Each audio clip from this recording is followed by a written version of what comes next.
Bhuvana's creative. என்னோட ஸ்டைல்லையும் ஜஃப்னா ஸ்டைல்லையும் புட்டுக்கொத்து எப்படி செய்யலான்னு பார்க்கலாம் வாங்க. முதல்ல என்னோட ஸ்டைல்.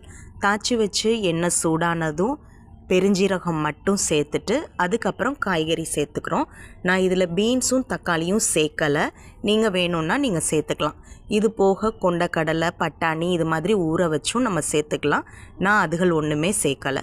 இப்போ எல்லாத்தையுமே சேர்த்துட்டு உங்களுக்கே தெரிஞ்சிருக்கும், நான் வழமையாக யூஸ் பண்ணுற பவுடர்ஸ் 4, அதாவது உப்புத்தூள், மஞ்சத்தூள், தனி மிளகாத்தூள், சாம்பார் தூள், இது எல்லாத்தையுமே சேர்த்துட்டு லைட்டாக வதக்கிட்டு அதுக்கப்புறம் கொஞ்சம் காய் முங்குற அளவுக்கு தண்ணி சேர்த்துட்டு நம்ம அதை நல்லா வற்ற வச்சு எடுத்துட்டு அதுக்கப்புறம் சூடாக இருக்க புட்டு அதோடு சேர்த்து நல்லா மிக்ஸ் பண்ணி எடுத்தோன்னு சொன்னால் என்னோடய ஸ்டைலுக்கு புட்டுக்கொத்து ரெடி.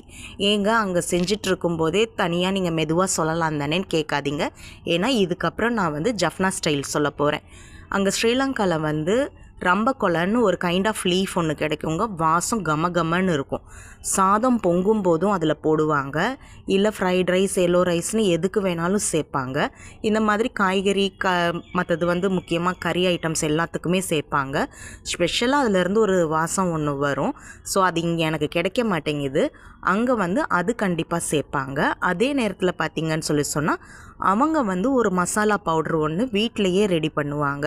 பட்டை, ஏலம், கிராம்பு, பெருஞ்சீரகம், சின்ன சீரகம், மிளகு, அது போக உங்களுக்கு இன்னும் ஒரு 2-3 பொருட்கள், என்னது கொத்தமல்லி, அதாவது வர கொத்தமல்லின்னு சொல்லுவோம்ல, அது காஞ்ச மிளகாய் எல்லாத்தையுமே சேர்த்து நல்லா கழுவி காய வச்சுட்டு அதுக்கப்புறம் என்ன செய்வாங்கன்னா நல்லா அதை கொஞ்சம் வாசம் வர்ற அளவுக்கு வறுத்துட்டு திரிச்சு வச்சுருப்பாங்க. கெட்டே போகாது.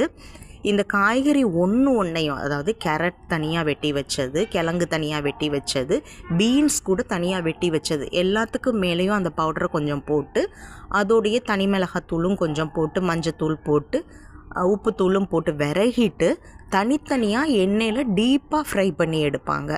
எடுத்ததுக்கப்புறம் எல்லாத்தையும் ஒன்றா சேர்த்துட்டு இதில் வெங்காயமும் சேர்த்துக்குவாங்க. தனியாக தான் வெங்காயத்தையும் கூட அவங்க ஃப்ரை பண்ணி எடுப்பாங்க. அதுக்கப்புறம் அதை எல்லாத்தையும் ஒன்றா சேர்த்துட்டு புட்டுக்கு மேலே போட்டு அப்படியே நல்லா கலந்து எடுப்பாங்க. அப்படி ஒரு டேஸ்ட்டாக இருக்கும். என்றைக்காவது ஒரு நாள் சாப்பிட்றது நிச்சயமாக தப்பு இல்லை. நான் இது சொல்லிகிட்டே இருப்பேன் அடிக்கடி. நீங்களும் அது மாதிரியும் ட்ரை பண்ணி பாருங்கள். என்னைய மாதிரி வதக்கியும் நீங்கள் ட்ரை பண்ணி பாருங்கள். ரெண்டுமே சூப்பராக இருக்கும். இது அம்மா கைப்பக்குவம். மிஸ் பண்ணாமல் செஞ்சு பாருங்கள்.